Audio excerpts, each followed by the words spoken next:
Meenakshi Medical College Hospital and Research Institute, Kanjipuram, accredited A+ by NAC. ஸ்ரேயாஸின் அபார ஆட்டத்தின் மூலம் மும்பையை வீழ்த்தி பஞ்சாப் அணி இறுதிப் போட்டிக்கு முன்னேறியுள்ளது.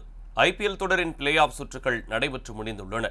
அகமதாபாத்தில் நடைபெற்ற குவாலிஃபயர் 2 சுற்றில் மும்பை இந்தியன்ஸ், பஞ்சாப் கிங்ஸ் அணிகள் பல பரீட்சை நடத்தின. டாஸ் வென்ற பஞ்சாப் பவுலிங் தேர்வு செய்தது. மழை காரணமாக போட்டி 2 மணி நேரம் தாமதமாக தொடங்கிய நிலையில் முதலில் களமிறங்கிய மும்பை இந்தியன்ஸ் அணி 20 ஓவரில் 6 விக்கெட் இழப்புக்கு 203 ரன்கள் குவித்தது. தொடக்க ஆட்டக்காரர் ரோஹித் சர்மா 8 ரன்னில் அவுட் ஆனார்.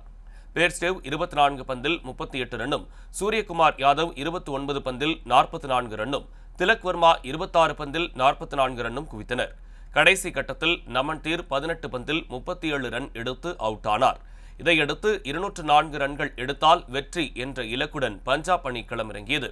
பிரப்சிம்ரன் சிங் 8 ரன்னும், பிரியான்ஷு ஆர்யா 20 ரன்னும் எடுத்தனர். மூன்றாவது விக்கெட்டுக்கு ஜோஷ் இங்கிலீஷ், ஸ்ரேயாஸ் ஐயர் ஜோடி இணைந்தது. இதில் இங்கிலீஷ் 21 பந்தில் 38 ரன்கள் எடுத்தார். தொடர்ந்து களமிறங்கிய நேஹல் வதேரா ஸ்ரேயாஸுடன் இணைந்து சிறப்பாக விளையாடினார்.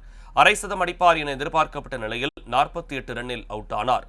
ஒருபுறம் விக்கெட்டுகள் வீழ்ந்தாலும் ஸ்ரேயாஸ் ஐயர் பொறுப்புடன் விளையாடி சிக்ஸர், பவுண்டரி மழையாக பொழிந்து அரை சதம் கடந்தார். இறுதியில் பஞ்சாப் கிங்ஸ் அணி 19 ஓவரில் 207 ரன்கள் எடுத்து அபார வெற்றி பெற்றது. ஸ்ரேயாஸ் ஐயர் 41 பந்தில் 8 சிக்ஸர், 5 பவுண்டரி உள்பட 87 ரன்கள் குவித்து ஆட்டமிழக்காமல் இருந்தார்.